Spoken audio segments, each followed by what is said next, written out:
Hi friends, what's up. I hope आपकी तैयारी बहुत शानदार चल रही होगी, तैयारी जीत की। तो आज एक और सेशन है हमारा, जहां पर हम हमारे कंपनी लॉ के चैप्टर्स रिवाइज करने वाले हैं। एंड ऑलरेडी मेरी साइड से डिविडेंड अकाउंट्स ऑडिटर्स अपलोड हो चुका है, and nature of company upload हो चुका है, काइंड्स ऑफ कंपनी अपलोड हो चुका है, मेंबरशिप अपलोड हो चुका है। ठीक है, so people who have studied through me, आपके पास मेरी बुक होगी, जो कहीं और टीचर से पढ़कर आपके पास मॉड्यूल अपने सेल्फ किया है, कोई दिक्कत नहीं है, आप मॉड्यूल खोल लीजिए, क्योंकि कॉन्सेप्ट तो सेम ही होगा। हेडिंग कभी यहाँ वहाँ हो जाती है, सीक्वेंस यहाँ वहाँ हो जाता है, बट हेडिंग तो सेम होगी। So right now what we are doing is, अभी इस लेक्चर में भी कोशिश करेंगे कि हम कम से कम 3 से 4 यूनिट कवर कर लें। It's a revision session for your exam, for detailed course, for a fast track batch. You can contact, जो आपको नीचे साइट दिख रही है हमारी, www.letslearnindia.in, और यू कैन कॉल ऑन 844-844-8919। जो बच्चे ग्रुप 1 अभी दे रहे हैं एंड ग्रुप 2 मई 22 में देंगे, या वाइसा वर्षा, ध्यान रखना बेटा, सारे लेक्चर आपको मिलेंगे। You can call on this number and take inquiry कि क्या लेक्चर्स है, कैसे कितने आवर्स का है, क्या नोट्स मिलेंगे, सब आप पूछ सकते हो। ठीक है, एंड अगर पसंद आए तो do like the video, comment and share with your friends. Let's start quickly. Incorporation of company.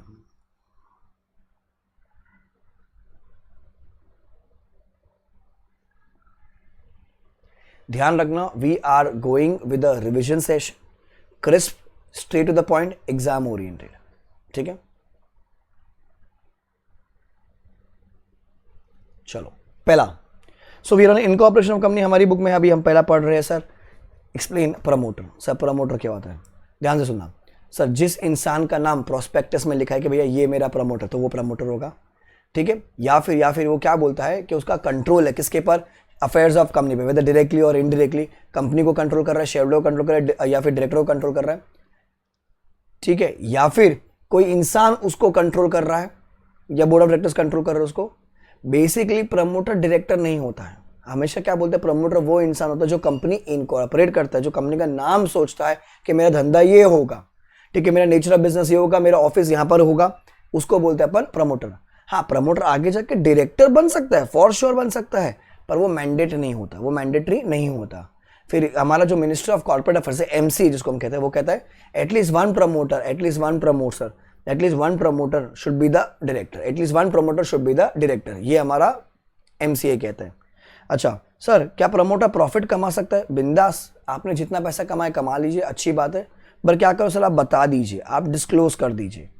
Sir you can not make secret profit. जैसे फॉर एग्जांपल मैं प्रमोटर, अपन अपनी कंपनी बना रहे एबी लिमिटेड, अब मैंने सोचा हम लोग इडली का बिजनेस करेंगे, इडली के लिए मेरे को ठेला लाना पड़ेगा। अब वो ठेला अज्यूम करो 2000 रुपये का था, पर मैंने कंपनी में दिखाया कि वो जो ठेला है वो 2500 रुपये का है, तो 500 रुपये मैं बीच में मेरा खाचा रख रहा हूँ, मतलब मेरा कट रख रहा हूँ, sir not allowed.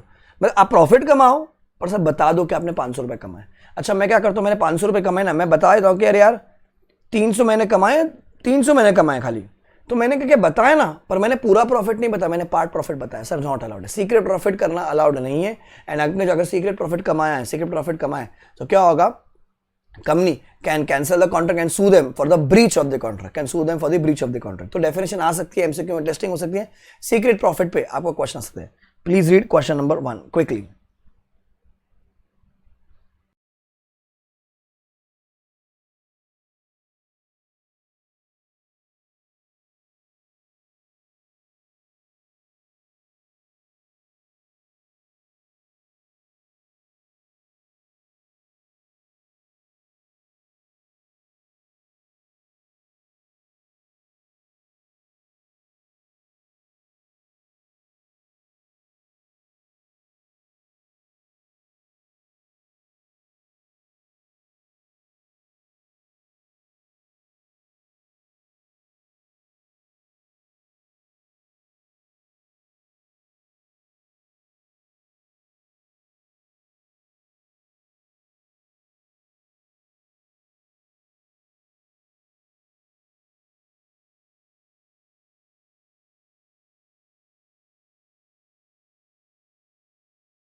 Next sir, right to receive remuneration. Sir promoters को पैसा नहीं मिलता, नहीं मिलता, नहीं मिलता। Promoters do not have any right to receive remuneration. Even the articles does not permit कि भैया प्रमोटर्स को पैसा मिलना चाहिए। ध्यान रखना, प्रमोटर्स को पैसा मिलना चाहिए ऐसा कहीं भी नहीं लिखा है, ना लॉ में लिखा है, ना आर्टिकल में, कहीं भी। अगर आर्टिकल में लिखा हुआ भी है ना कि भाई प्रमोटर को पैसा मिलना चाहिए, नहीं भी दिया ना, it is not binding on the company, नहीं भी दिया तो भी कोई दिक्कत नहीं है। हाँ, अगर कंपनी देना चाहे तो दे सकती, दे सकते। कैसे सर? शेयर्स दे सकते हैं डिस्काउंट में सर, रेम्यूनरेशन बोल सकते हैं, अच्छा 1 लाख रुपए ले ले, पूरा लमसम 5 लाख रुपए ले ले सर, या फिर उनको कमीशन दे सकते हो ऑन द परचेज प्रॉपर्टी जो उन्होंने परचेज करवाई होगी वहां पर, या फिर on the share sold by them, पर it is not binding on the company. अगर कंपनी ने प्रमोटर्स को पैसा नहीं दिया तो वो सू नहीं कर सकते। सर आर्टिकल्स में लिखा हुआ था कि प्रमोटर को पैसा मिलना चाहिए, नहीं दिया, स्टिल कोई दिक्कत नहीं है, कोई बाइंडिंग नहीं होती। हाँ, उनको देना है तो दे सकते हैं, shares at discount, commission on property, commission on shares and lump sum remuneration. ठीक है, that's number 2, read.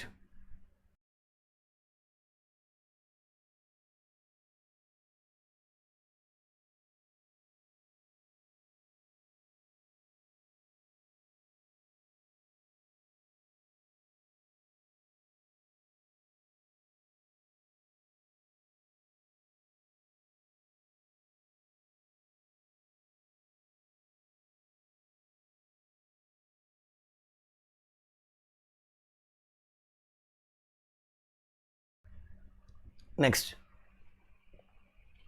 Procedure for incorporation of company, ये वाला आंसर अभी देखो, ये सब फाउंडेशन के 12th के आंसर्स है। अभी अपने को इंटर लेवल पे आंसर नहीं आते, इसको हम लोग बोलते हैं आरटीपी। आरटीपी मतलब बच्चों रीड इफ टाइम परमिट, समय अगर आपको आज्ञा देता आप इसको रीड कर सकते हो। बहुत ही डिफिकल्ट एग्जाम में है, खाली ध्यान रखना जब अपन नाम के लिए अप्लाई करते हैं, नाम के लिए अप्लाई तो वहाँ पर एक एमसीक्यू मिलेगा आपको, चॉइस ऑफ 3 नेम्स आता है, चॉइस ऑफ 3 नेम्स। ठीक है, तो जब आप पहली बार पढ़ रहे होते हो तो आपको सब चीज़ें समझने के लिए अच्छी बात है, बट अभी कुछ जरूरत नहीं पढ़ने के लिए। अब इसमें आपको एक आंसर मिलेगा, filing of documents with registrar. तो एग्जाम में ये क्वेश्चन आ सकता है, filing of document with ROC. तो बहुत सिंपल है, आपसे पूछ सकता है कि भैया देखो, यू आर चार्टर्ड अकाउंटेंट, एक क्लाइंट है मिस्टर राम, वो आपके पास आए हैं, वो जानना चाहते हैं कि जब वो कंपनी आप इनकॉर्पोरेट करोगे तो क्या क्या डॉक्यूमेंट आप उनको दोगे, या आप उनसे मांगोगे, क्या क्या डॉक्यूमेंट मांगोगे कि जो हमें आरओसी को देने। बहुत सिंपल है, पहले महुआ जाएगा, महुआ महुआ, औवा औवा, महुआ औवा, महुआ मतलब मेमोरेंडम ऑफ एसोसिएशन, औवा मतलब articles of association. Don't write MOA AOA in the exam, teacher will show you कौवा देयर, महुआ औवा। फिर डिक्लेरेशन, डिक्लेरेशन में चिल्ला चिल्ला के बोलेंगे कि भैया जो सब्सक्राइबर्स है, आपको पता होगा प्राइवेट कंपनी में जो सब्सक्राइब है बच्चों, प्राइवेट कंपनी में जो सब्सक्राइबर होते हैं वो 2 होते हैं, और पब्लिक में कितने होते हैं? पब्लिक में 7 होते हैं, बराबर, 2 and 7। सो भैया महुआ जाएगा, औवा जाएगा, सब्सक्राइबर से आप लिखवा के लोगे कि भैया हमारे जो डायरेक्टर्स है भैया वो कभी भी जेल नहीं गए, ना वो कन्विक्टेड है, they have not been guilty of any fraud, misuse and breach of trust, and जो भी डॉक्यूमेंट्स फाइल किए वो करेक्ट एंड कंप्लीट है। ये डिक्लेरेशन हो गया। तो भैया महुआ हो गया, औवा हो गया, डिक्लेरेशन हो गया। फिर ए से address for correspondence with the register office establish, किससे हमें बात करनी है, कहाँ बात करनी है, तो करस्पॉन्डेंस का एड्रेस जाएगा। फिर particulars of every subscribers, particulars of every subscribers, उसमें क्या जाएगा, उनका नाम, एड्रेस, ऑक्यूपेशन, डिटेल्स, सब आईडी प्रूफ, एड्रेस, वो सब साथ में अटैच करना पड़ेगा। And the particulars of the person mention in the articles as first directors. तो पहले किसका गया पर्टिकुलर्स, सब्सक्राइबर्स का गया, फिर पर्टिकुलर्स किसका जाएगा, डायरेक्टर्स का। सी हमेशा अपन क्या बोलते हैं, जो सब्सक्राइबर्स होते हैं, सब्सक्राइबर्स होते हैं तो जनरली वही हमारे फर्स्ट डायरेक्टर बनते हैं, पर अगर हमको उनमें से अलग चाहिए, मैं बोलता हूँ मेरे को मुकेश अंबानी को भी अपॉइंट करने का, सचिन तेंदुलकर को भी अपॉइंट करने का, तो उनका नाम, एड्रेस, ऑक्यूपेशन सब डिटेल्स वहाँ पर। And particulars of interest of the person mentions in articles as a first director, तो जिसका इंटरेस्ट है डायरेक्टर बनने के लिए उसका भी नाम जाएगा। तो particulars of subscribers, particulars of first directors, particulars of interest of the person mention in the articles. Clear है? तो वापस बोलते हैं, महुआ जाएगा सर, औवा जाएगा, डिक्लेरेशन जाएगा सर, एड्रेस ऑफ करस्पॉन्डेंस जाएगा, सिर्फ पर्टिकुलर्स ऑफ हमारे 3 पर्टिकुलर्स है, सब्सक्राइबर्स का पर्टिकुलर्स, फर्स्ट डायरेक्टर्स का particulars, and interest of person जो भैया फर्स्ट डायरेक्टर्स बनना चाहते हैं वहाँ पर। And a company shall on from 30th day of incorporation and shall all times, क्या होना चाहिए उसके पास, एक ऑफिस होना चाहिए जहां पर वो सारे नोटिस कम्युनिकेशन रिसीव करें। ठीक है, उसको क्या बोलेंगे अपन कि उनके पास एक रजिस्टर ऑफिस होना चाहिए with in 30 days of incorporation. तो आपका ये एमसीक्यू हो जाएगा। Read this answer, important, read.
तो ये वाला क्वेश्चन इंपॉर्टेंट, ठीक है। तो डॉक्यूमेंट्स क्या क्या आएगा, मतलब समहुआ हुआ डिक्लेरेशन कि कोई कन्विक्टेड नहीं है, ब्रीच ऑफ ट्रस्ट नहीं कर रखा है, एंड सब लोग बराबर हैं, सारे जो डॉक्यूमेंट्स हमने फाइल किए वो ट्रू एंड करेक्ट है। फिर MAD बोला मैंने, एड्रेस जहाँ पर सारा करस्पॉन्डेंस होगा। फिर P से पर्टिकुलर्स 3 है, सब्सक्राइबर्स का पर्टिकुलर्स, डायरेक्टर्स का पर्टिकुलर्स, एंड जो इंटरेस्टेड है फर्स्ट डायरेक्टर बनने के लिए उनका पर्टिकुलर्स। और हमेशा हमारे पास क्या होना चाहिए, 30 दिन के अंदर एक ऑफिस होना चाहिए जहाँ पर सारा कम्युनिकेशन होगा। सर फिर 10A commencement of business, 10A commencement of business, ध्यान रखना ये बहुत इंपॉर्टेंट है, ये आया हुआ है 2-3 बार, केस बनकर आता है। क्या बोलते हैं, a company having share capital shall not commence any business or access any borrowing power unless a declaration is filed by the director within 180 days, मतलब 6 महीने में, in such form and verified in such manner as may prescribe, that every subscriber to the MOA has paid the value of shares agreed to be taken by them, and on the date of making such declaration, and the company has filed with the ROC a verification of its registered office as provided in subsection 2 of section 12। तो जो भैया ऊपर बोला ना अपने कि एक registered office होना चाहिए, उसका थप्पा मार के हमने दे दिया है। और जैसे कंपनी पैदा होती है, ठीक है, जैसे ये एक्ट है, अमेंडमेंट एक्ट जब आया, वो क्या बोलता है, हम लोग तब तक धंधा शुरू नहीं करेंगे या हम लोग बोरो नहीं करेंगे जब तक जो हमारे सब्सक्राइबर्स है, उन्होंने कहा था कि मैं 50,000 का शेयर लूंगा, किसी ने कहा था मैं 1 लाख का शेयर लूंगा, किसी ने कहा था मैं 2 लाख का शेयर लूंगा। उन्होंने ये बात अग्री की है और उन्होंने क्या किया है, वो पैसे दे दिए, मतलब शेयर्स बाय कर लिए और कंपनी को पैसा दे दिया है, मतलब वो लोग लॉजिकल लोग हैं। अरे बेसिकली कॉल्स पे कर दिया उन्होंने सबने। And company has filed with the registrar a verification of its registered office as given in section 12(2)। अच्छा, अगर ये बात नहीं होती है, फिर भी तुमने बोरो कर लिया, बिजनेस शुरू कर लिया, देन कितनी पेनल्टी, कंपनी को 50,000, officer 1,000 rupees per day subject to maximum of 1 lakh, 50,000 and officer को 1,000 rupees per day subject to maximum 1 lakh. अच्छा, फिर वो क्या बोल रहे हैं, where no declaration been filed by with द ROC within 180 days of the date of incorporation of the company, and ROC has a reasonable cause to believe that the company is not carrying on any business or occupation, he shall initiate the action for the removal of the name of company from the register of company। मतलब sir, अगर आपने declaration file नहीं किया, ROC को अगर लग रहा है कि भैया तुम गलत काम कर रहे हो, तो तुम्हारा को क्या कर देगा वो सर, वो एक्शन लेगा काय के लिए, to remove the name of the company from the register of companies. अच्छा, आपने कोई झूठी इंफॉर्मेशन दी है तो you will be liable under section 447, will be liable under 447। अच्छा, जब कंपनी आपने इनकॉर्पोरेट की थी उस टाइम पे आपने कोई झूठी इंफॉर्मेशन दी, still you are liable under section 447। Company incorporate हो गई, उसके बाद तुमसे कोई डेटा मांगा, तुमने फिर कुछ झूठी इंफॉर्मेशन दी थी, you are liable under section 447। तीनों सिचुएशन में, पहले, ड्यूरिंग एंड बाद में भी, अगर कुछ भी झूठी इंफॉर्मेशन है, you are liable under section 447। अच्छा, अब पॉइंट नंबर 3 अलग से एग्जाम में आया हुआ है, इसको इंपॉर्टेंट मार्क कर रहा हूं मैं, आपकी बुक में होगा, देखना 10A वाला point. Where a company has been incorporated by furnishing false or incorrect information or representation or by suppressing any material fact or information in the documents, जो अपने पीछे पड़े ना मदद वाले, the tribunal may on an application made to it on being satisfied if the situation so warrant, क्या कर सकता है, pass such order for the regulation of the management of the company including changes in MOA हुआ। अच्छा, direct the name of the members that the liability of the member shall be unlimited, generally limited होती है, वो unlimited बन जाएगी। फिर direct the removal of the name of the company from the register of company, नाम निकाल सकते हैं। Pass the order for winding up and pass such order as it may deem fit. Sir क्या कर सकते हैं सर, वो regulation कर सकता है कंपनी को, ठीक है, including changes in MOA and 1। Number 2 sir, liability क्या बोलेगा, वो अनलिमिटेड है। सर नाम निकाल सकते हैं कंपनी का बुक में से, वाइंडिंग अप का ऑर्डर पास कर सकते हैं, and pass such order as it may deem fit, pass such order as it may deem fit. Very very very important बेटा, 10A दिखेगा आपको एग्जाम में, क्योंकि थोड़ा सा चेंज वाला है, अमेंड हुई थी, बहुत पहले हुई थी अमेंड, मतलब 2-3 अटेम्प्ट पहले, पर एग्जाम में आ सकता है। तो हम giving 2 minutes time for this answer. मैं स्क्रॉल कर रहा हूँ, अगर आपकी बुक में नहीं है तो फोटो खींच लीजिए इसको, पर पढ़ लीजिएगा, बहुत इंपॉर्टेंट है, बहुत सिंपल है। क्या कहता है कि भैया सब्सक्राइबर्स ने पैसा ले लिया, का वादा किया था, वो लोगों ने पैसा ले लिया है, एंड हमारे पास एक ऑफिस है जहाँ से सारा करस्पॉन्डेंस होता है, और ये दोनों बात मैंने क्या ROC को फाइल कर दी है। अच्छा, अगर मैंने नहीं किया एंड उसके बाद ही मैंने बिजनेस शुरू किया, लोन वोन लेना शुरू किया, अगर नहीं किया तो मेरे को penalty 50,000, officer 1,000 rupees per day subject to maximum 1 lakh. अच्छा, अगर डिक्लेरेशन फाइल नहीं किया है एंड ROC को अगर लग रहा है कि भैया तुम लोगों ने यूं ही बिजनेस शुरू किया, तो ROC आपका नाम निकाल देगा। फिर वहाँ पर कुछ 3 नोट्स, अगर आपने झूठी इन्फॉर्मेशन दी ड्यूरिंग में, पहले या बाद में, तो आपको पेनल्टी लग जाएगी 447 की। साथ में ट्राइब्यूनल क्या करेगा, pass such order for the regulation of the management including changes in MOA and AWA number 2, liability of members कैसे हो जाएगी आपकी, अनलिमिटेड हो जाएगी, वाइंडिंग अप का ऑर्डर पास कर सकता है, कंपनी का नाम निकाल सकते हैं, 5-7 ऑर्डर एसेट में टीम फिट। ये ए टू ई लिखने के बेटा 4 नंबर होते हैं, ए टू ई के। चलो क्विकली एक बार रीड कर लीजिए इसको।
Done. Next, certificate of incorporation का डेफिनेशन समझना आपको। सर जैसे हम लोग पैदा होते हैं, ठीक है, पैदा होते हैं तो हमारा हैप्पी बर्थडे बनता है, मेरे को बर्थ सर्टिफिकेट मिलता है। सेम जब कंपनी पैदा होती है तो कंपनी जब पैदा होती है तो उसको मिलता है कोई, कोई मिल गया, कंपनी पैदा हो गई। कोई को मतलब क्या बोलते हैं अपन, सर्टिफिकेट ऑफ इनकॉर्पोरेशन। क्या बोलेंगे उसको अपन, सर्टिफिकेट ऑफ इनकॉर्पोरेशन। सर वहाँ पर क्या होता है, जब पैदा होते हैं ना तो अपने को कोई मिलता है, यानी जब कंपनी पैदा होती है उसमें उसका रोल नंबर लिखा होगा, रोल नंबर को बोलते हैं same, that's corporate identification number, ठीक है, उसी से डिनोट किया जाएगा। खाली रीड करना था डेफिनेशन। अब ध्यान सुनना भी, पॉइंट क्वेश्चन नंबर जो 5 है ना बेटा सामने तुम्हारे, बहुत इंपॉर्टेंट है, थोड़ा सा अलग है। इट सेज दो 6 out of 7 signatories to Mahua were forged, मतलब 7 लोगों ने जब सब्सक्राइबर ने साइन किया, मतलब 6 फेक साइन थे। फॉर्ज्ड मतलब fake sign. The company was registered and the COI was issued, the company was registered and the COI was issued. Can the registration of the company be challenge subsequently on the ground of forged signature? Can the registration of the company be challenged subsequently on the grounds of forged signature? The answer is no. नहीं। सी कोई मिल गया, company पैदा हो गई है, कोई मतलब sir certificate of incorporation, कोई मिल गया, कंपनी पैदा हो गई है। हाँ, बाद में आप उसको केस वेस करते रहो बैठ के कि वो फॉर्जरीज हुई, बट कंपनी के पास क्या होगा, वो लीगल एंटिटी है, परपेचुअल सक्सेशन है, उसकी प्रॉपर्टी अलग होगी जो कंपनी वाली है, कंपनी की अलग होती है, मेंबर्स की अलग है। आपको चाहिए ना, आप क्या कर सकते हो, संविधान के थ्रू, आप रिट्स के थ्रू आप कर सकते हो, बट कंपनी पैदा हो गई, that's the most important thing. जब कोई मिल गया आपको, कोई मिल गया, कंपनी पैदा हो गई, उस पर आप चैलेंज नहीं कर सकते हो। ठीक है, रीड।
देखो, in the above case COI can be challenge being a fundamental right under the constitution of India to go for legal proceedings, the registration of the company can be challenge, but it will not in any way affect or cancel the registration of the company's MOA, क्योंकि company पैदा हो गई, कोई मिल गया, company पैदा हो गई है। हाँ, बाद में आपको जो करना है आप करते रहिए, बट कंपनी एक बार पैदा हो गई है।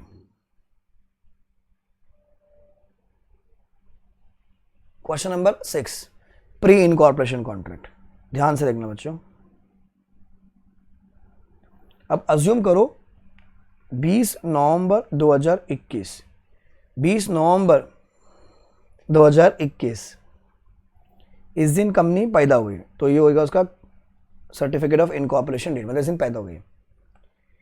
इसके पहले जो भी कॉन्ट्रैक्ट एंटर किया, इसके पहले जो भी कॉन्ट्रैक्ट एंटर किया, उसको क्या बोलते हैं अपन, प्री इनकॉर्पोरेशन कॉन्ट्रैक्ट। क्या बोलते हैं उसको अपन, प्री इनकॉर्पोरेशन कॉन्ट्रैक्ट।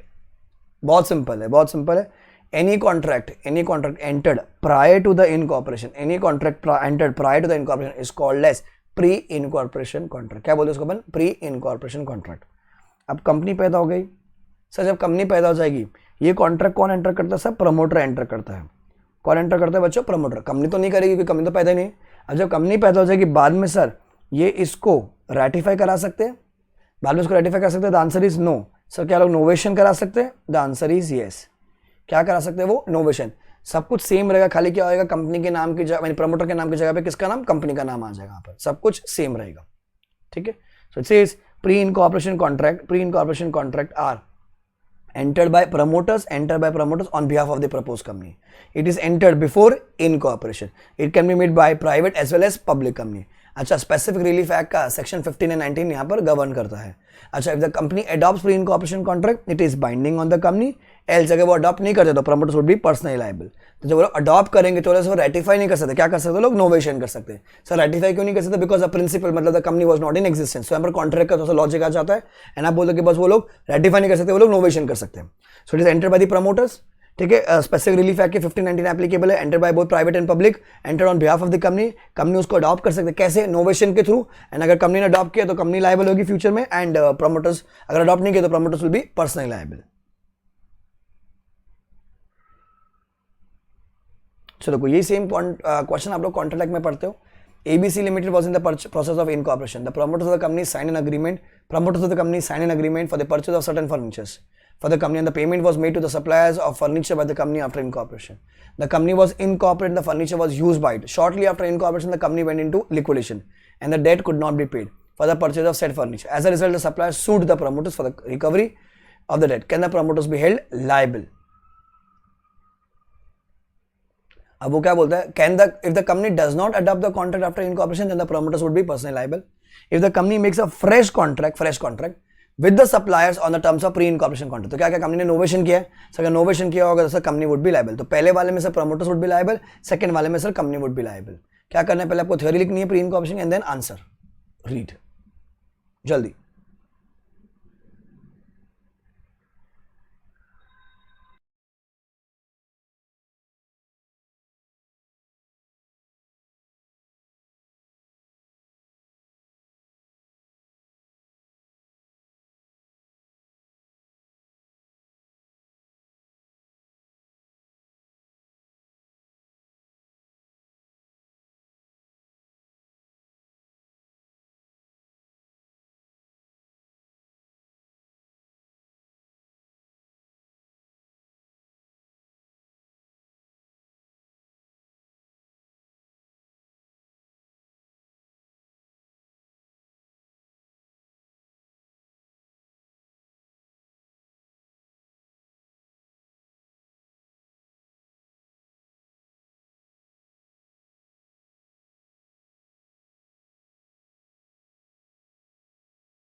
डन है. अब आ जाओ एक दो और क्वेश्चन कर लेते हैं फटाफट. प्री इनकॉर्पोरेशन कॉन्ट्रैक्ट की डेफिनेशन क्या होती है सर? वो जो अपन ने 4 पॉइंट पढ़े वापस से वो लिखने का है sir. Pre incorporation contracts are the contract which are entered by the promoters on behalf of the propose company. It can be entered by both public and private company. Sir section 15 and 19 specific relief act का उनको benefit मिलता है, मतलब वो applicable हो जाते हैं. अच्छा, pre incorporation contracts are not binding on the company, they can adopt and if they adopt the company would be liable. Adopt करना मतलब नोवेशन करना. अच्छा, अगर अडॉप्ट नहीं करते तो promoters would be personally liable. Promoters would be personally liables. ठीक है, that's the definition of pre incorporation contract. फिर वो कहता है कि सर कमीशन कितना होना चाहिए अंडरराइटिंग कमीशन का. Underwriting commission on shares must not exceed maximum 5% of the issued price of the shares. आपको पता है ये चीज़ तो. And which of the following is required or sir to declare dividend. क्या चाहिए अपने को? ओआर. तो ये दो छोटे छोटे आंसर्स हैं, एमसीक्यू में आ सकते हैं. शेयर्स के लिए 5 होता है, डिबेंचर्स के लिए 2.5 होता है. एंड ओआर के लिए क्या चाहिए अपने को? डिविडेंड डिक्लेयर होता है. OR dividend. फिर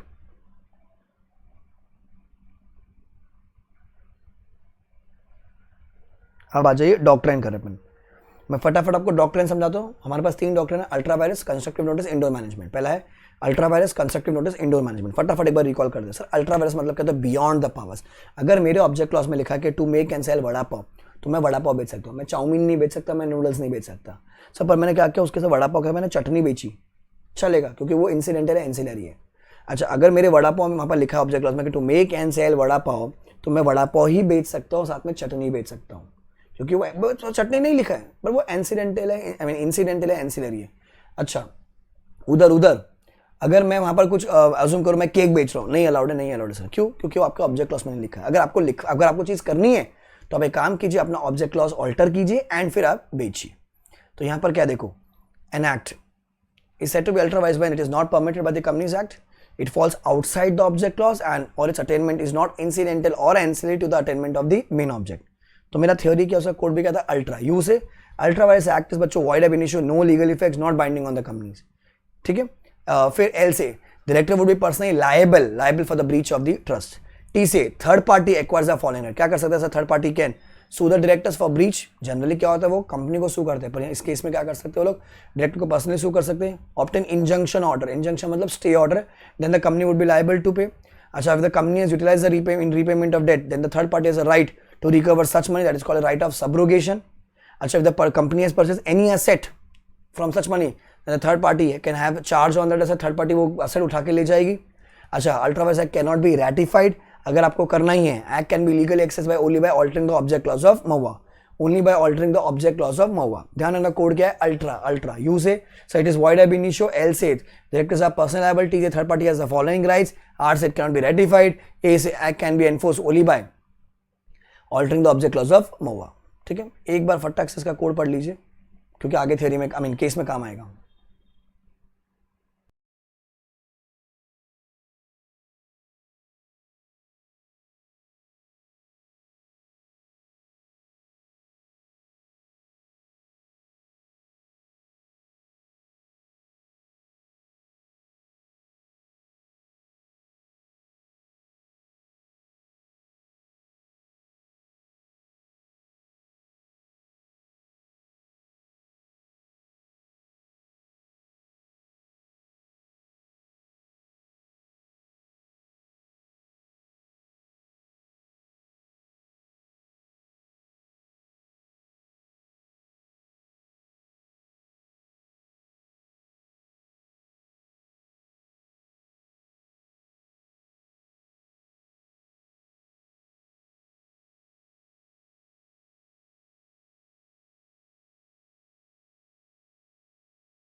क्लियर. अब देखो मैं क्वेश्चन नंबर 12 कर रहा हूँ आपको. सामने का क्वेश्चन क्या है, X Limited, a chemical manufacturing company, distributed 25 lakh रुपए to scientific institution. Chemical manufacturing company ने क्या क्या पैसा बांटा है 25 लाख रुपए किसको, साइंटिफिक इंस्टीट्यूशन को, for furtherance of scientific education and research. For furtherance of scientific education and research. Is it a case of ultra vires act? Is it a case of ultra vires act? Chemical manufacturing company donation है तो it's another object. सो पैसा देना भी आपके object clause में लिखा चाहिए, पर उन्होंने डोनेशन दिखाई के लिए, साइंटिफिक रिसर्च के लिए. सर अलाउड है, अलाउड है, कोई दिक्कत नहीं. It is not an ultra vires act, it is not an ultra vires act, it is permitted. सो आप क्या लिखोगे, पहले थियरी लिखोगे क्या, पहले मीनिंग एंड अल्ट्रा, तो आगे से आप कोड लिख कर आ जाओगे. इन द अबव केस लिखोगे पूरा कहानी जो क्वेश्चन में लिखा है. फिर क्या बोलोगे, such an act is not ultra vires and it is permissible. Such an act is not ultra vires and it is permissible. ठीक है, तो समझ गया, थ्योरी एंड केस हो गया अपना. मैं वापस बोलता हूँ ये रिवीजन सेशन है बेटा, डिटेल लेक्चर्स अपन नॉर्मल क्लास में करते हैं, उसके लिए आपको इंक्वायरी करनी पड़ेगी 844-844-8919 पर. I am just brushing up all your concept, तो आप एग्जाम में फटाफट रिकॉल कर पाओगे. Sir constructive notice, sir constructive notice का मतलब क्या होता है? कंस्ट्रक्टिव नोटिस का मतलब होता है बच्चों कि कंपनी कहती है कि ए बाहर वाले तो हमारे साथ अगर ट्रेड करने आ रहा ना, तो तू हमारा कंपनी का महुआ हुआ पढ़ कर आ भाई. तू पढ़ के तो आई आ, साथ में तो उसको समझ के भी आ. अगर तू हमारे साथ ट्रेड करता तो पढ़ के नहीं आए, कल को कुछ लाइबिलिटी आती है, company would not be liable, company would not be liable. अगर तुम महुआ हुआ नहीं पढ़कर, वो तुम्हारा गलती है. ठीक है, तो इसका कोड क्या है, कंस्ट्रक्टिव नोटिस. पहला, company shall file compulsory with ROC the MOA and AOA. अच्छा, once it is file with ROC the MOA AOA, it becomes a public document. So any member or outsider can inspect this document with payment of fees. आप बिंदास बिंदास आप इसको देख सकते हो. अच्छा, doctrine of constructive notice operates in the favour of a company, company को प्रोटेक्शन कर रहे हैं. Third party is required to apprise himself with the contents of MOA AOA. भैया आप ट्रेड करने से पहले, कॉन्ट्रैक्ट करने से पहले महुआ हुआ पढ़ कर आओ भाई. तू पढ़ के तो आ, साथ में समझ के भी आ. Third party is assume to have read and understood the contents of MOA. If third party does not have actual notice, he is deemed to have a constructive मतलब implied notice. He can not later on allege that he was unaware of this same. तो इसका case का नाम क्या है, Kotla Venkat Swamy versus Rammurthy. क्या, Kotla Venkat Swamy versus Rammurthy. पहले वाले का केस का नाम था कंस्ट्रक्टिव नोटिस, इसका अल्ट्रावायरस का Ashbury Railway Carriage and Iron Company versus Riche होगा. Ashbury Railway Carriage, Ashbury Railway Carriage and Iron Company Limited versus Riche. Ashbury Railway Carriage and Iron Company Limited versus Riche. Ultra vires का ये याद करना पड़ेगा. अच्छा, इसका constructive notice का Kotla Venkat Swamy versus Rammurthy. The only exception to doctrine of constructive notice is doctrine of indoor management, जो अगला वाला होगा अपना. ठीक है, ध्यान रखना, सामने वाले तो अगर हमारे साथ ट्रेड कर रहा है तो पढ़कर रहा, पढ़ के तो आया, साथ में तो समझ क्या. अगर तू यूं ही ट्रेड करना है कुछ लाइबल, तो बेटा तू लाइबल, हम लोग लाइबल नहीं है, डायरेक्टली तू लाइबल हो जाएगा. क्लियर. एक बार फिर से कंस्ट्रक्टिव नोटिस की थ्योरी पढ़ लीजिए.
Clear?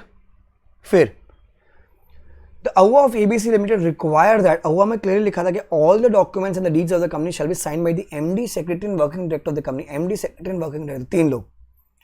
A mortgage deed was signed by the secretary and working director. Mortgage deed was signed by secretary and working director. मतलब MD ने साइन नहीं किया. Is that deed valid? No. क्योंकि आपने अगर अव्वा पढ़ा होता तो आपको समझ में आता ना कि भैया वहां पर MD भी साइन करना चाहिए था. आपने अगर पढ़ा ही नहीं है तो आपको कैसे पता चलेगा? एंड अगर आप पढ़कर आते हो एंड देखते हो कि भैया ये तीन लोगों में से कहीं दो ने साइन किए, तो भैया आपको कंस्ट्रक्टिव नोटिस है तो आप कंस्ट्रक्टिव नोटिस थ्योरी लिख दोगे एंड आप बोल दोगे भैया deed is invalid, deed is invalid. So आप थियरी लिखोगे डॉक्ट्रिन ऑफ कंस्ट्रक्टिव नोटिस के चिल्ला चिल्ला के बोलोगे द डीड इज इनवैलिड, क्योंकि आपको पता है, क्योंकि आपने अव्वा पढ़ा हुआ है. नेक्स्ट डॉइम. डॉइम होता है डॉक्ट्रिन ऑफ इंडोर मैनेजमेंट. इसमें अपन क्या बोलते हैं? Royal British Bank versus Turquand. मैं केस में नहीं चल रहा, मैं इतना समझा रहा हूं आपको कि जैसे कंस्ट्रक्टिव नोटिस में क्या बोला था आपने को कि कंपनी कहते हैं कि बारवेल तो हमारे साथ ट्रेड करना है तो पढ़ के या पढ़ के तो साथ में समझ के भी आ. अच्छा ठीक है, अब अभी कंपनी की कोई इंटरनल इरेगुलरिटीज है,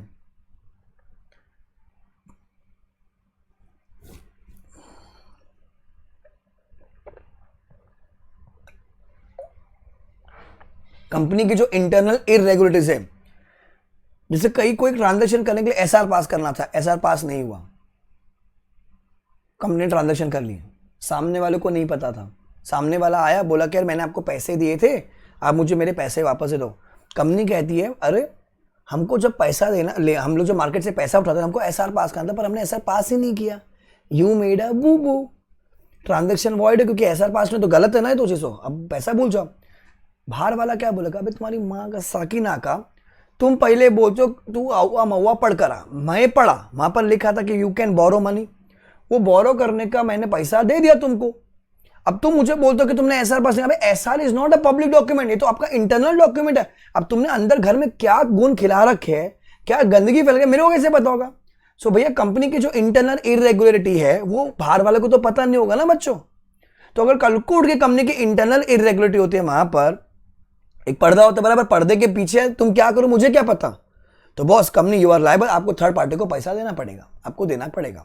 अच्छा अब एक्सेप्शन क्या है? अगर बात पता है थर्ड पार्टी को कि वो लोग ने एसआर पास करना था पर उन्होंने एसआर पास नहीं किया एंड फिर भी जाके वो कुएं में कूद रहा है, तो सर ये प्रोटेक्शन नहीं मिलेगी उसको. अगर उसको नॉलेज है, उसको शक है कि ऐसा ऐसा होने वाला है वहां पर, या उसने अव्वा ही नहीं पढ़ा, उसने अव्वा ही नहीं पढ़ा. अरे भैया अव्वा पढ़ कर आओ फिर तभी तो तू ट्रांजेक्शन करेगा, पर अव्वा ही नहीं पढ़ा, ट्रांजेक्शन कर लिया, तब फिर आप लाइबिलिटी नहीं मांग सकते. तब भैया कंपनी की लाइबिलिटी नहीं, नुकसान आपको भरपाई करनी पड़ेगी, आपको बेयर करना पड़ेगा नुकसान. तो उसका कोड है बेटा FRISK. Forgery, knowledge of internal irregularity, I से इलीगल ट्रांजेक्शन, एस से सस्पिशियस ट्रांजेक्शन, के से no knowledge of AOA, no knowledge of AOA. Indoor management और अपना अल्ट्रावाइज दोनों इंपॉर्टेंट, कंस्ट्रक्टिव नोटिस की थोड़ी सी कम वेटेज होती है, पर इंडोर मैनेजमेंट तो बहुत ज्यादा इंपॉर्टेंट है. रीड इंडोर मैनेजमेंट जल्दी.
देन अब ध्यान से देखना,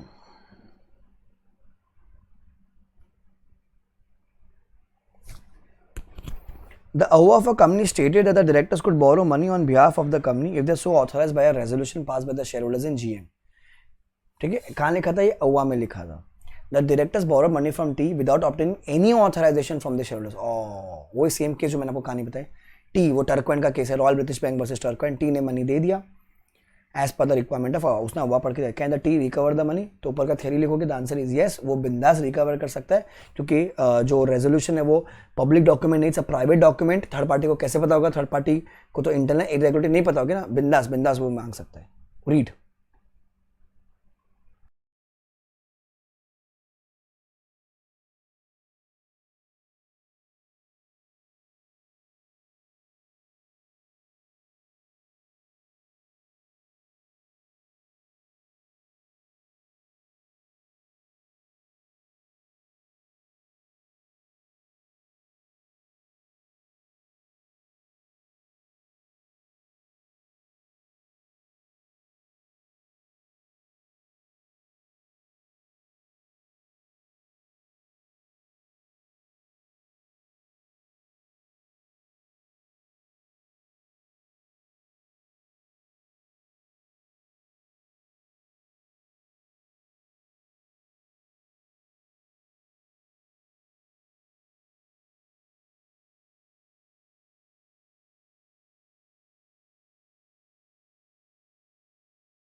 नेक्स्ट एक और क्वेश्चन करते हैं।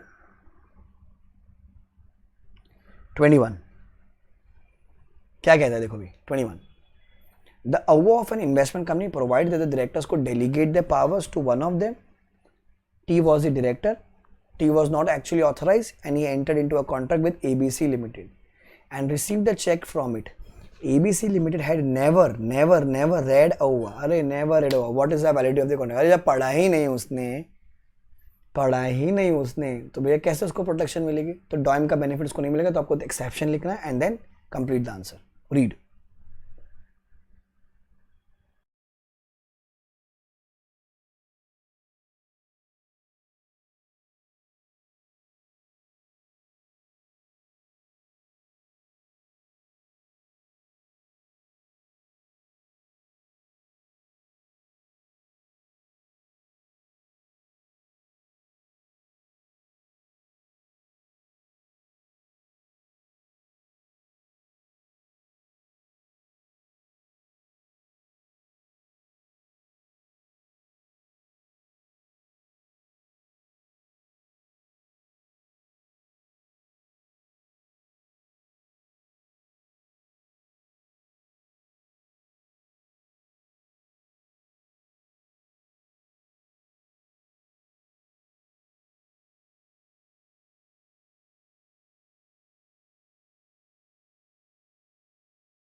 क्लियर? क्वेश्चन नंबर 22, एक सेकेंड बाबू बाबू। It says Republic Limited was incorporated by furnishing false information as per Companies Act state the powers of the tribunal in this regard। ये वही वाला है कि false information दिया है तो सर तो पहले 447 की पेनल्टी लग जाएगी। साथ में ट्राइब्यूनल क्या कर सकता है वहां पर? सर ट्राइब्यूनल जो अपन ने पढ़ा ना आगे, पास सच ऑर्डर जैसे regulation of the management including changes in MOA and OWA, liability of the members will be unlimited, direct to remove the name of the company from register of companies, pass order for winding up and pass such order as it may deem fit। वही वाला answer है पूरा। ये exam में question 2 बार repeat हो गया। Please read this answer, important important important. नहीं है तो आप इसकी फोटो खींच लीजिएगा।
ठीक है, नेक्स्ट,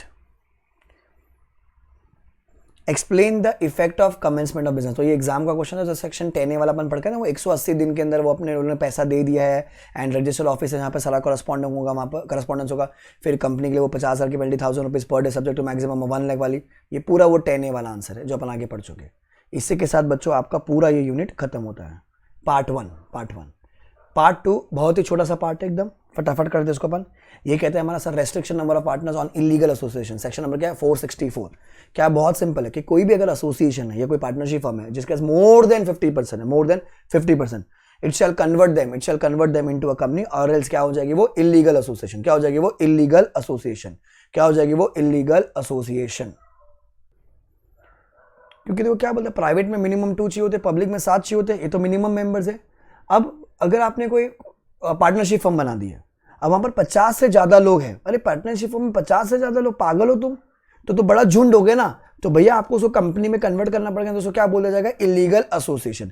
सर इलीगल एसोसिएशन में क्या कहता है, sir every member shall be liable to penalty of 1 lakh rupees. अच्छा, जो भी नुकसान होगा the members will be personally liable for all the debts. The association can not enter into the contract in its own name. The association can not be sued or be sued, and the association can not be wound up under the companies act. मतलब sir वो जो association है वो सू नहीं कर सकते, मतलब can not sue और be sued, the association can not be wound up as per company, क्योंकि वो क्या बन जाएगी, वो इलीगल है। Even a subsequent reduction can not make it legal. जैसे फॉर एग्जांपल अगर 52 लोग थे तो क्या हो गया सर, ये इलीगल है। फिर आप क्या करते हो, 3 लोग को लोग निकाल के बाहर फेंक देते हैं, 49 हो गए, तो लीगल बन जाएगा? नहीं सर, एक बार 50 पार हो गया ना, एक बार 50 पार हो गया तो क्या हो जाएगा सर, वो इलीगल एसोसिएशन हो जाएगी। सर उसके एक्सेप्शन क्या बोलते हैं? सर एक्सेप्शन बहुत सिंपल है कि जो अपनी जो फॉर्म्स है, प्रोफेशनल्स की जो फॉर्म्स है स्पेशल एक्ट के थ्रू, मतलब CA के थ्रू, सर वो उसमें कितने भी लोग हो वो लीगल लगे। अगर 80 लोग है, 100 लोग है, 2000 लोग है, सर चल जाए, कोई दिक्कत नहीं। दूसरा 1 HUF, खाली 1 HUF। तो इट सेज अगर मेरी HUF, और अज्यूम करो शाहरुख खान की HUF, शाहरुख खान की तो नहीं होगी, जैसे मेरी HUF हो गया, अज्यूम करो सचिन की HUF, सचिन तेंदुलकर की HUF। मेरी HUF में 45 लोग हैं, मेरी HUF में 45 लोग हैं, सचिन की HUF में अज्यूम करो 10 लोग हैं, टोटल 55 हो जाएंगे। सर ये इलीगल है, क्यों? क्योंकि ये 2 HUF है। अगर मेरी HUF में 55 लोग हैं अकेले, चलेगा, कोई दिक्कत नहीं है। अच्छा, सचिन की HUF में अलग से 8 लोग हैं, चलेगा, कोई दिक्कत नहीं। बट अगर मेरी HUF और सचिन की HUF मिला के हम लोग धंधा कर रहे हैं, हम लोग मोर देन 50% है, मोर देन 50% है, एंड हम लोग धंधा कर रहे हैं, तो सर हम लोग क्या हो जाएंगे, वहां पर इलीगल हो जाएंगे। क्या हो जाएंगे वो? Illegal association. Clear? So it says exception क्या है, any association of partnership form formed by professionals who are governed by special act, कितने भी रख लो, कोई दिक्कत नहीं है। If 1 HUF in respect of joint family, more than 1 HUF, section 464 is applicable. In number of major male, female members exceed 50, then the conversion is must, else it will be an illegal association. Clear? एक HUF है, कितना भी कोई दिक्कत नहीं है। एक HUF और दूसरा HUF मिला के अगर 50 हो जाते हैं, I mean 50 पार हो जाते हैं, एंड अगर वो लोग साथ में धंधा कर रहे हैं, देन वो इलीगल माना जाएगा। एक HUF में 50 से ज्यादा कोई दिक्कत नहीं है। Sir binding force of MOA AOA, section number 10 binding force of MOA AOA क्या कहता है? बाइंडिंग फोर्स ऑफ महुआ हुआ सर बहुत सिंपल है। सर कंपनी किसको बाउंड करती है? मेंबर्स को बाउंड करती है। मेंबर्स कंपनी को बाउंड होते हैं, कंपनी मेंबर को बाउंड करते हैं, एंड मेंबर्स कंपनी को बाउंड करते हैं।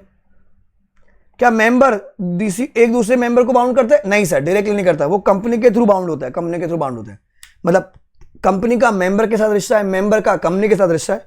मेंबर डायरेक्टली कोई रिश्ता नहीं है, बट मेंबर कंपनी के थ्रू रूट कर सकता है। सी कंपनी का जो महुआ हुआ है वो किसको बाइंड करता है? मेंबर्स को, कि मेंबर्स तुम अपना कॉल का पूरा पैसा दोगे, ठीक है, आपने अगर नहीं दिया तो कंपनी आपको सू कर सकती है। अच्छा, मेंबर्स आपका हक है, आप कंपनी से बाउंडेशन ले सकते हो कि आप मुझे डिविडेंड दोगे, true and fair view of accounts दोगे। एक मेंबर दूसरे मेंबर को डायरेक्टली सू नहीं कर सकता है, ठीक है, बट हाँ कंपनी के थ्रू सू हो सकता है, ठीक है। सेक्शन नंबर 10 मैं केस कराऊंगा, आप थ्योरी रीड करोगे, रीड।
डन है?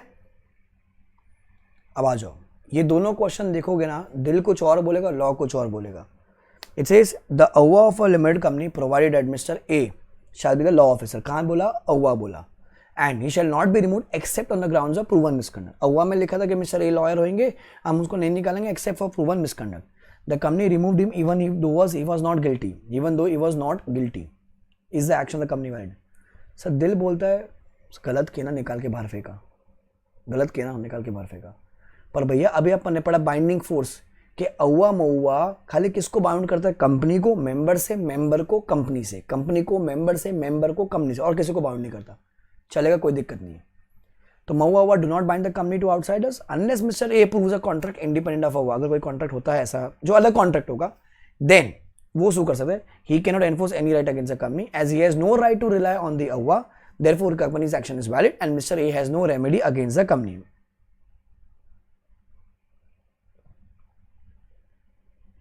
Next, the AUA of a public company already stated that Mr. A will be the solicitor of the company. The company's general meeting of shareholders resolved unanimously to appoint B in place of A as a solicitor of the company. Solicitor मतलब lawyer, वो same case है. By altering the AUA, ये लेनी by altering the AUA. Is the action of the company valid? हाँ sir, कोई दिक्कत नहीं. अगर कोई इंडिपेंडेंट कॉन्ट्रैक्ट होता तो बात अलग होती है. कोई इंडिपेंडेंट कॉन्ट्रैक्ट नहीं है, अव्वा पे आप रिलाई नहीं कर सकते हो. बाइंडिंग फोर्स कंपनी बाउंड करती है, मेंबर्स को मेंबर्स बाउंड करता है कंपनी को. ये इतना क्लियर है. दोनों क्वेश्चन फिर से पढ़ो, इंपॉर्टेंट है. रीड.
क्लियर? खत्म हो गया, खत्म.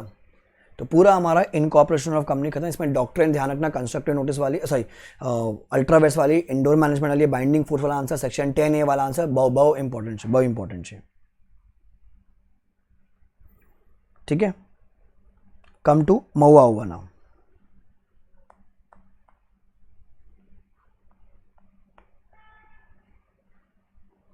मऊआ अव्वा वाली जो यूनिट है वो निकाल लीजिए, वो कर रहे अपन. मऊआ अव्वा बहुत ईजी है.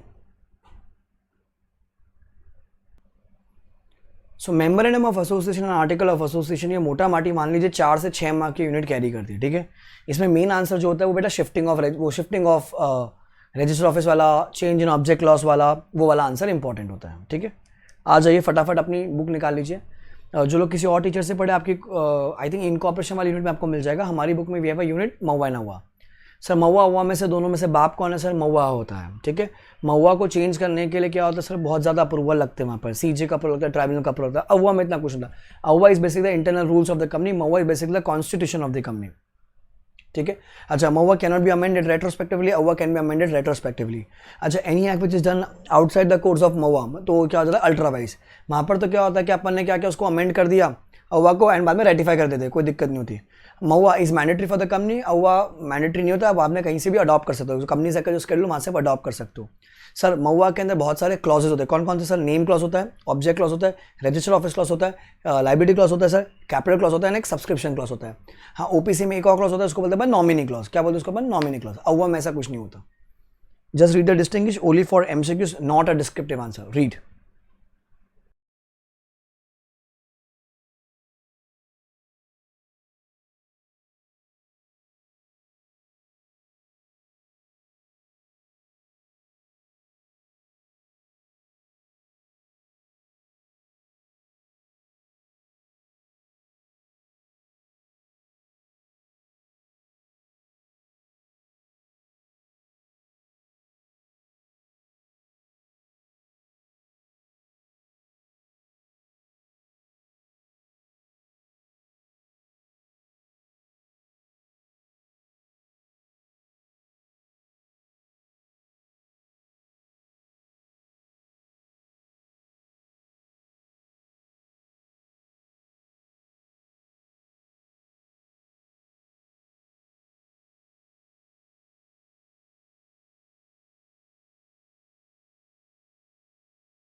देन फटाफट क्लॉजेस रिकॉल करें सर। नेम क्लॉज में क्या है? कंपनी का नाम।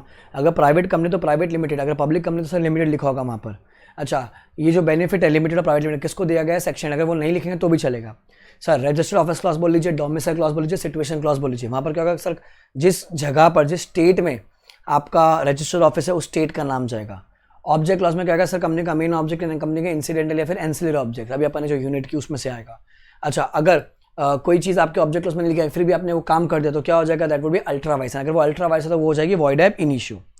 सर लाइबिलिटी क्लॉज में जाता क्या जाता है? सर लाइबिलिटी क्लॉज में क्या होता है? अगर कम शेयर वाली company liability is limited to the extent of unpaid amount and share, guarantee to the limit extent of guarantee given. अगर दोनों होगा सर, दोनों का कॉम्बिनेशन चलेगा। Sir capital clause, capital clause में क्या बोलेंगे सर? अपन डिवाइड करते हैं number of shares, nominal value कितनी है एंड टोटल कैपिटल कितना होता है। Sir subscription class, private company तो 2 सब्सक्राइबर्स होंगे, पब्लिक होंगे तो 7 होगा वहाँ पर। बराबर, हर एक का नाम, एड्रेस, ऑक्यूपेशन वो आपको लिखना पड़ेगा। 9 नंबर ऑफ शेयर्स सब्सक्राइब, तो खाली रीड करना है only for the purpose of MCQ. Start.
ठीक है। अब नीचे फॉर्म्स देख लेते हैं अपन फटाफट। फॉर्म्स ऑफ महुआ, आगे अपने को अहुआ के भी फॉर्म्स आएंगे बच्चों, तो खाली ये एमसीक्यू के लिए। टेबल ए शेयर वाला होता है, B guarantee without share capital, C guarantee with share, तो पहले माइनस है फिर प्लस है, मतलब company limited I mean guarantee without share capital, guarantee with share capital. फिर डी में unlimited company without share capital, unlimited company with share capital. तो ये फाली आपके एमसीक्यू के लिए काम आ सकता है।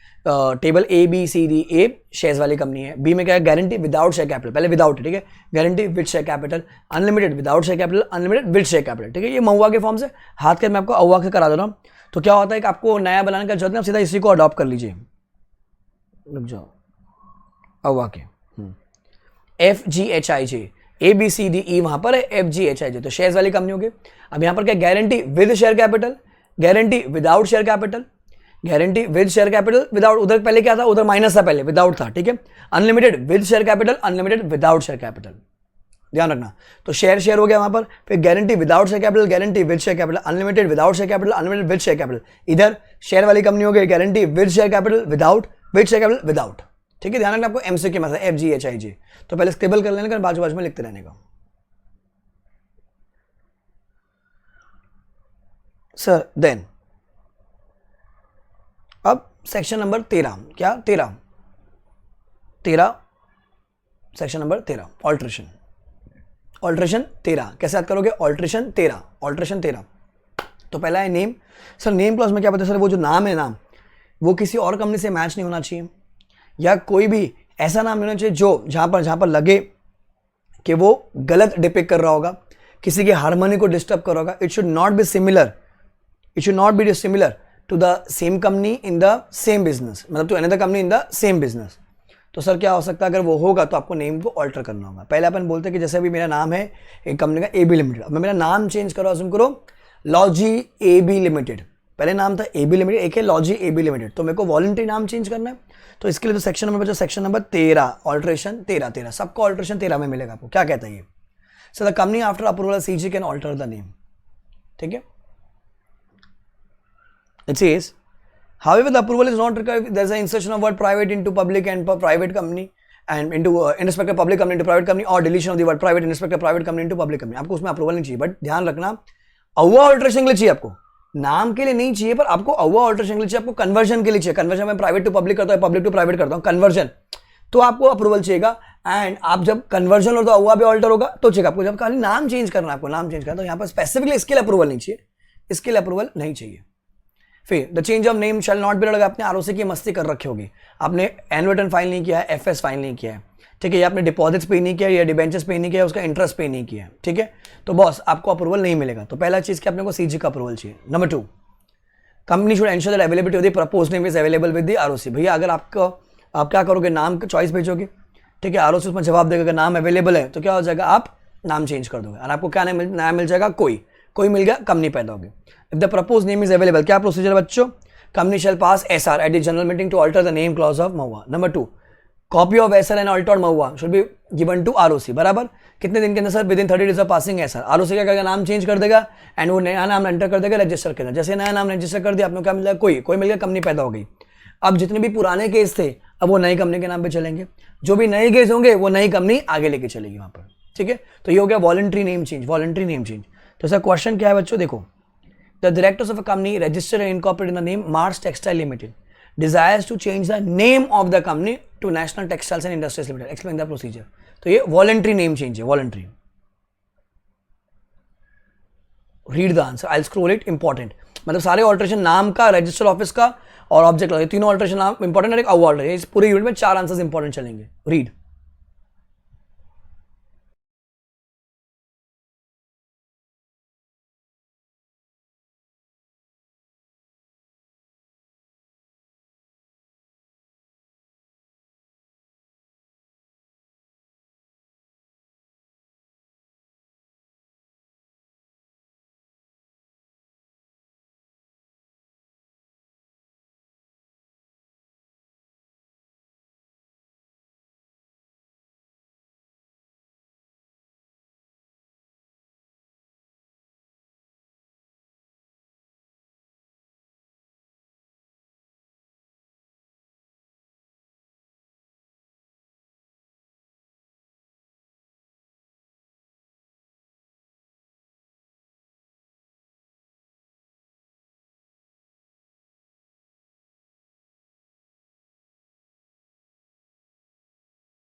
डन है।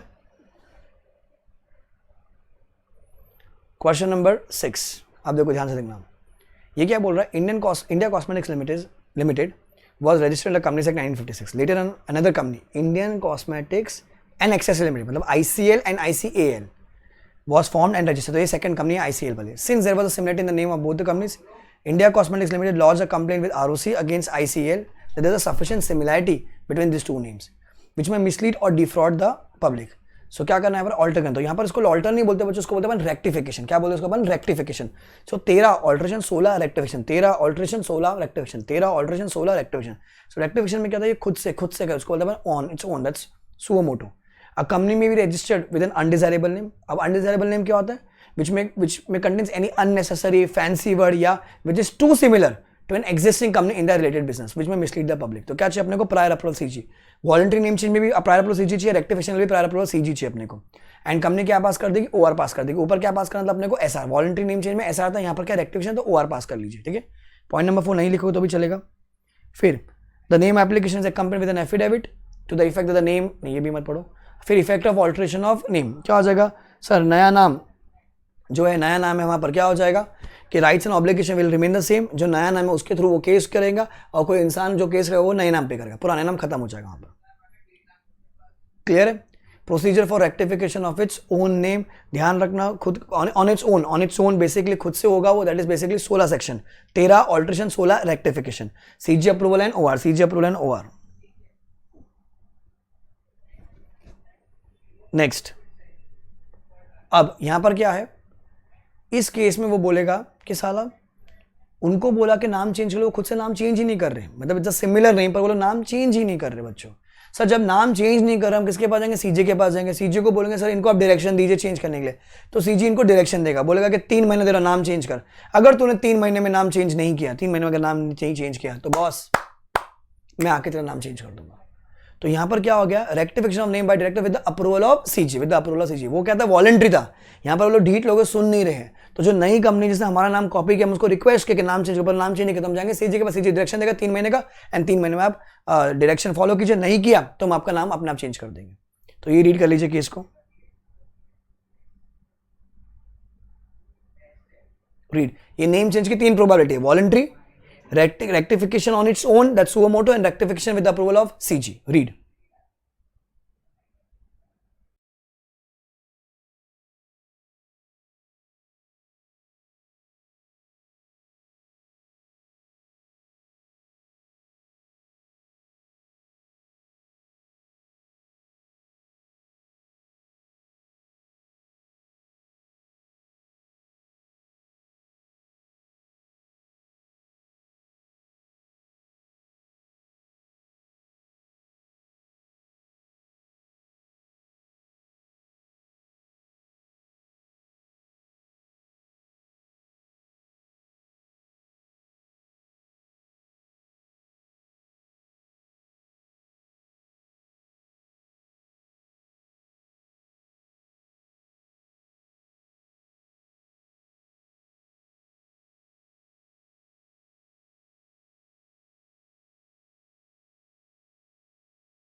क्लियर है? तो तीनों प्रोबेबिलिटी, वॉलंटरी नेम चेंज है, रेक्टिफिकेशन 16 है और rectification bye CG, rectification bye CG 3 महीना, ठीक है।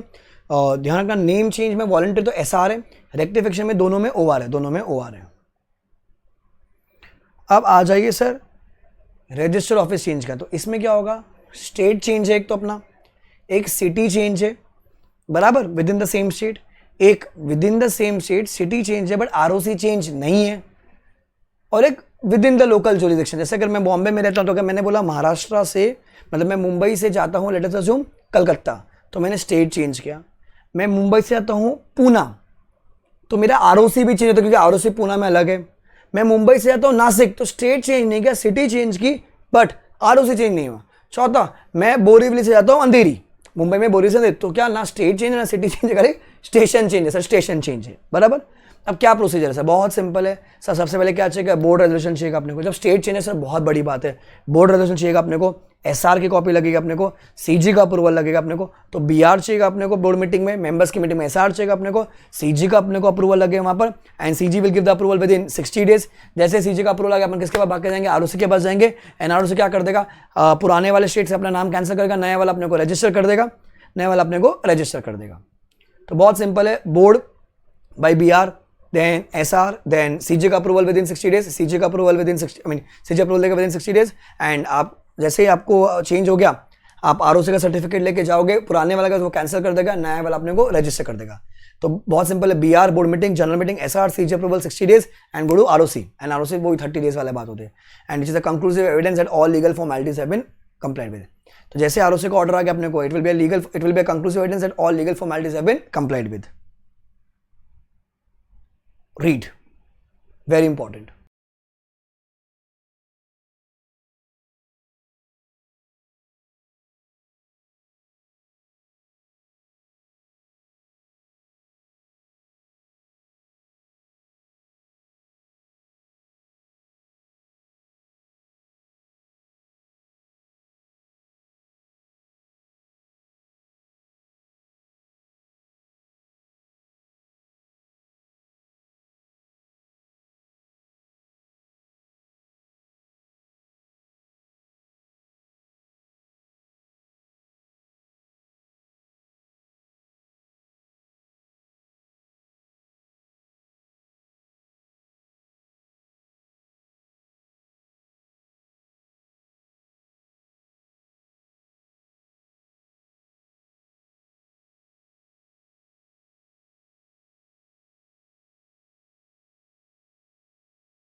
Then next वाला केस देखना बच्चों, it says AB Limited has its registered office in Mumbai in the state of Maharashtra.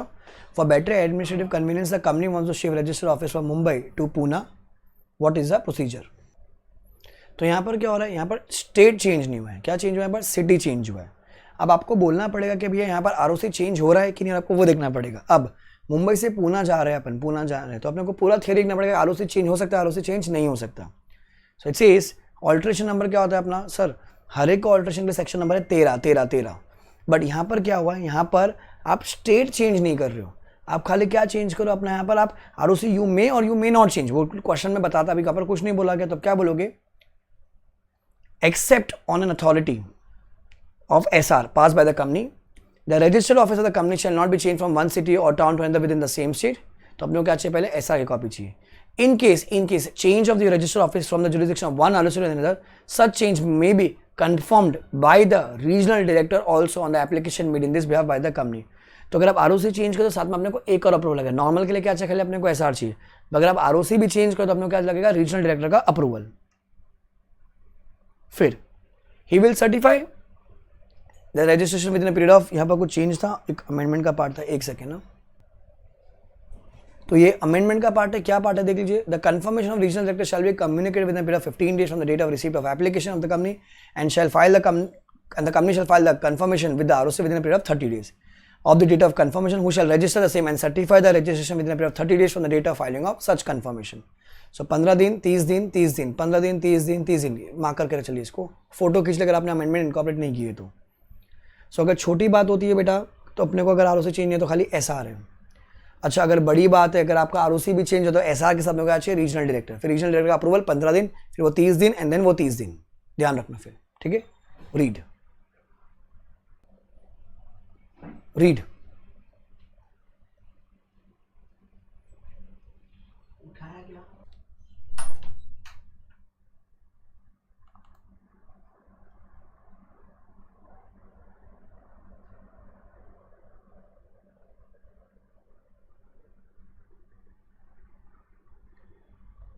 ठीक है. तो ये जो डेज वाला है ना, तो उसमें 15 दिन 30 दिन 30 दिन एंड देन जैसे वो ROC के पास जाकर it's a conclusive evidence that all legal formalities have been complied with. फिर सर अगर change of register office within local limits होता है, बहुत सिंपल है, मतलब बोरीवली से अंधेरी गए अपन. सो क्या पास करना है, board resolution and you should intimate the change to ROC within 30 days. अच्छा sir outside the local limit, जैसे मैं कहता हूँ बोरीवली हो गए भिवंडी, अब मुंबई में भिवंडी थोड़ा दूर एरिया, तो outside the local limits. So pass SR and intimate the ROC within 30 days of change. तो 60 दिन है वहाँ पर, 60 दिन है. फिर जब ROC चेंज होता है, ROC चेंज होता है 15 दिन 30 दिन 30 दिन है.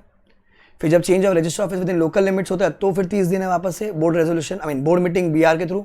जब आउटसाइड द लोकल लिमिट्स होता है बच्चा, आउटसाइड द लोकल लिमिट्स, तो भैया SR चाहिए and with in 30 days of change, with in 30 days of change. ठीक है, ध्यान रखना.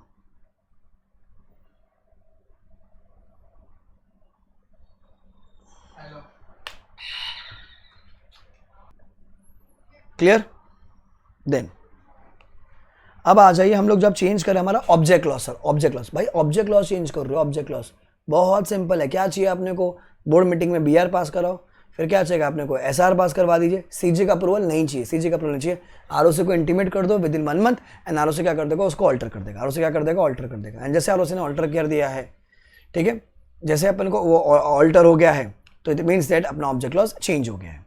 सो अगर आपको ऑब्जेक्ट लॉस चेंज करना बहुत सिंपल है, होल्ड बोर्ड मीटिंग पास BR. ठीक है, फिर मेंबर्स क्या करेंगे, वहाँ पर SR पास कर देंगे. File the SR with ROC and ROC क्या करेगा, registration of the alteration to be done by the ROC within 1 month from the date of passing filing SR along with the printed copy of the memorandum as alter. तो इसमें CG का approval की बात ही नहीं है. बाकी name clause में CG का अप्रूवल है, अपना रजिस्टर ऑफिस क्लॉज में CG का अप्रूवल है, इसमें CG का अप्रूवल नहीं है. अच्छा रजिस्टर ऑफिस में जब अपन स्टेट चेंज करें तो CG का अप्रूवल है, बाकी तो खाली SR है. ROC चेंज होता है तो SR along with regional director का अप्रूवल. रीड बहुत छोटा सा है. बोर्ड मीटिंग में BR, जनरल मीटिंग में SR, इंटीमेट टू ROC 1 महीने में आपको रजिस्टर कर देगा विद नया ऑब्जेक्ट लॉस. रीड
डन है।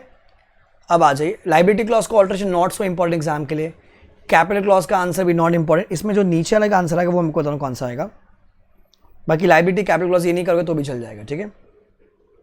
अब आइए अहुआ पर, अहुआ का सीधा आ जाइए ऑल्ट्रेशन ऑफ अहुआ, वो इंपॉर्टेंट है, ऑल्ट्रेशन ऑफ अहुआ। सर क्या कहते हैं, ध्यान सुना, तो नेम क्लॉज का ऑल्ट्रेशन, रजिस्टर ऑफिस क्लॉज का alteration, then situation object clause का ऑल्ट्रेशन एंड देन आपका अहुआ का ऑल्ट्रेशन, ये चारों आंसर बहुत इंपॉर्टेंट है। सेक्शन नंबर कौन सा है 14, तो 13 ऑल्ट्रेशन, 16 रेक्टिफिकेशन, 12(5) जब अपना आरओसी चिन्ह एंड 14 इज अहुआ ऑल्ट्रेशन, 14 इज अहुआ alteration. In respect of conversion of public company into private company, क्या है public company into private company, बहुत बड़ी बात है। Pass SR and take approval of CG, अहुआ ऑल्ट्रेशन है। Alteration will be void without the approval of CG, without the approval of CG in respect of any other matter, in respect of any other matter, खाली पास SR, पास SR. ध्यान रखना, company जब change हो रही है आपकी, जब पब्लिक से प्राइवेट बन रहे हो, प्राइवेट से पब्लिक बन रहे हो, तो अपने को हमेशा सीजी का अप्रूवल लगे। जब अपन अहुआ ऑल्ट्रेशन की बातें कर रहे हैं, अहुआ ऑल्ट्रेशन की बातें कर रहे हैं, तो अपने को हमेशा सीजी का अप्रूवल लगेगा। अच्छा, मतलब बड़ी कंपनी से छोटी कंपनी बन रहे हो आप, बट इसके अलावा कोई और मैटर है, खाली अपने को एसआर पास करना है, कोई और रीजन से अपने को अहुआ ऑल्ट्रेशन करना है, जैसे फॉर एग्जांपल कोई रूल्स में कोई इनकॉर्पोरेट करने को, रूल्स में कोई डील करने को, ये रीजन है, I will just pass SR, क्योंकि इंटरनल रूल्स होता है ना, इसीलिए।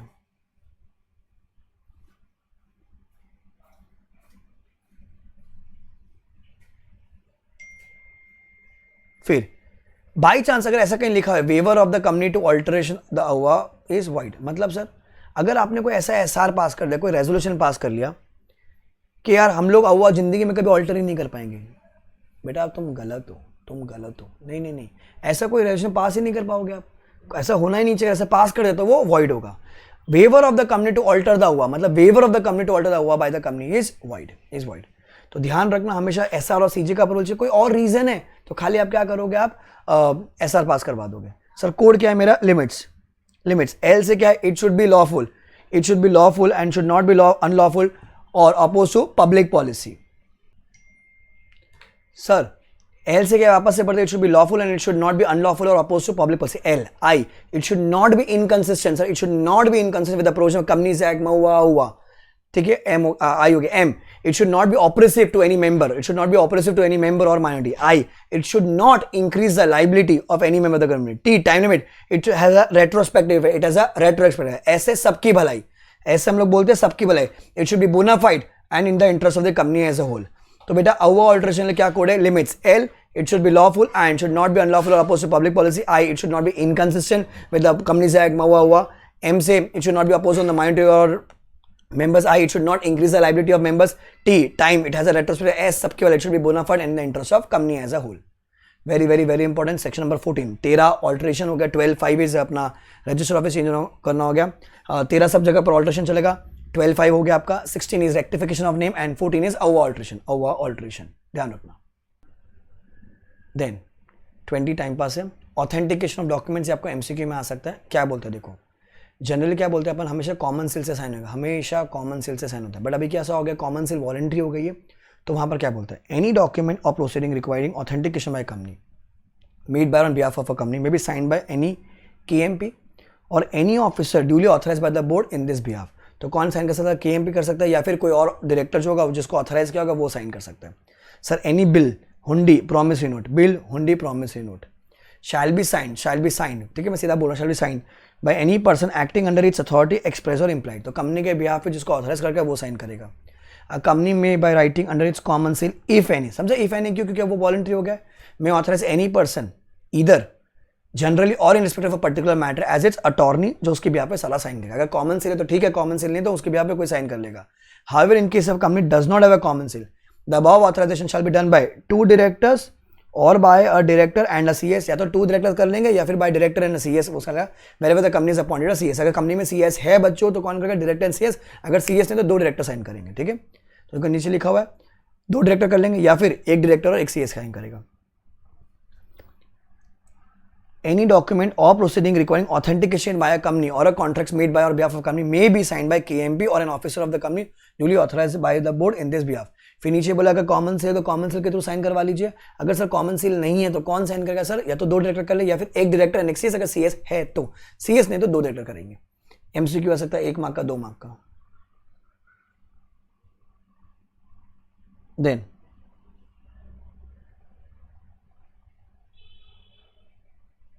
Sir is it mandatory to give the copies of memorandum articles to the members? The answer is yes. कितने दिन के अंदर sir? Within 7 days. Within 7 days member ने अगर रिक्वेस्ट किया है, कंपनी को देना पड़ेगा 7 दिन के अंदर on the payment of fees. क्या क्या महुआ अहुआ इन एवरी अग्रीमेंट जो 117 में रेफर, अगर नहीं दोगे तो क्या लग जाएगी? पेनल्टी। क्या लग जाएगी? पेनल्टी। पेनल्टी कितने sir? 1000 rupees per day during the which default continue subject to maximum of 1 lakh. Subject to maximum of 1 lakh. Subject to maximum of 1 lakh. तो भैया जैसे अगर मेंबर ने मांगा कि मेरे को अहुआ की कॉपी दे, मेरे को अहुआ की कॉपी दे, मेरे को अग्रीमेंट दे, तो आपको देना पड़ेगा सर। अगर आपने दिया तो अच्छी बात, अगर आपने नहीं दिया तो आपको पेनल्टी लग जाएगी 1000 रुपये per day subject to maximum of 1 lakh. फिर very very very important exam question, ये भी एग्जाम क्वेश्चन बच्चों, क्या कहता है? Cool Products Private Limited has registered its article along with the MOA at the time of registration of the company in December 14. Now the directors of the company are of the view that the provision of articles regarding forfeiture of shares should not be changed except by a resolution of 90% majority. While as per section 14, the articles may be changed by passing SR only. One of the directors said that the company cannot make a provision against the Companies Act. You are required to advise the company on this matter. अब उनको क्या है, यहाँ पर अपने को articles में क्या करना है? फोरफीचर की बात डालनी है। तो आपने कुछ ऐसा सुना होगा ना, रिट्रेंचमेंट का। तो ये रिट्रेंचमेंट का प्रोविजन है। आपने कहीं और यूनिट में पढ़ा होगा, कोई दिक्कत नहीं, हम यहाँ पर नहीं पढ़ रहे। इंपॉर्टेंट है, या तो थियोरी आ सकती है या तो केस के थ्रू आ सकता है। क्या कहता है? As per section 5 the article may contain provision for entrenchment to the effect that specified provision of the articles may be altered only if more restrictive conditions than a special resolutions are met. The provision for entrenchment shall be made either on the formation of a company or by an amendment in the articles agreed to by all the members of the company in case of a private company and by SR in case of a public company. All मतलब 100%, private में अपने को 100% approval लगेगा and public में अपने को SR के through जाएगा, मतलब 75% अप्रूवल। तो आप या तो स्टार्टिंग में कर दीजिए, रिट्रेंचमेंट की बात है, या फिर अगर आपको अमेंड करना अमेंड कीजिए। 100% मेंबर्स का अप्रूवल चाहिएगा in case of private company, and अगर पब्लिक कंपनी तो अपने को SR लगेगा। Where the article contains provision for entrenchment whether made on the formation or by amendment, the company shall give the notice to ROC. In the above case, it is a private company. It is a private company, बच्चों. It wants to make entrenchment of articles, which is allowed, बराबर? But the company will have to pass SR, taking permission of all the members. Sorry, pass a resolution taking the permission of all the members, क्योंकि 100% है यहाँ पर तो private company के लिए, and you have to give the notice to ROC regarding the entrenchment of articles. Regarding the entrenchment of articles. तो अगर ये एंट्रेंचमेंट की बात होती है, अगर प्राइवेट कंपनी होती है तो अपने को 100% चाहिए, अगर पब्लिक कंपनी होती है तो अपने को SR चाहिए। ठीक है ना, अपने को ROC को इंटीमेट करना पड़ेगा। क्वेश्चन में आपको देखने का कि भैया वो ROC कौन, मतलब वो प्राइवेट कंपनी की पब्लिक कंपनी, अगर प्राइवेट कंपनी तो 100% अप्रूवल चाहिए, पब्लिक कंपनी तो मेंबर्स का अपने को SR के थ्रू चल जाएगा। समझा आपको चीजें? इंपॉर्टेंट आंसर एक बार फिर से कर लीजिए बच्चों, इंपॉर्टेंट है। थ्योरी भी आ सकती है, MCQ भी आ सकता है, 2 मार्क का MCQ भी आ सकता है। Read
private company 100%, public company SR, public company SR।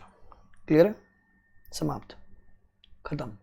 तो ये वाली जो यूनिट है ना बच्चों, अपने इनकॉर्पोरेशन की मान लीजिए कम से कम 8 से 10 मार्क, मऊ मान लीजिए 4 से 6 मार्क, तो मोटा मोटी अपना ये 12 से 16 मार्क का वेटेज क्या करेगा, ये 2 वाली यूनिट है, ठीक है। So we stop the class here. अगले क्लास में आपको कुछ और 2-3 चैप्टर्स करा दूंगा। तो हमारे डिविडेंड अकाउंट्स ऑडिटर्स हो गया था, नेचर ऑफ कंपनी हो गया था, काइंड्स हो गया था, मेंबरशिप 6 हो गया था, 2 और हो गए, 8 हो गए हमारे। तो we have total 14 units in the book, 8 हमारे हो चुके हैं, ठीक है। Bye guys, take care, enjoy and we meet in the next class.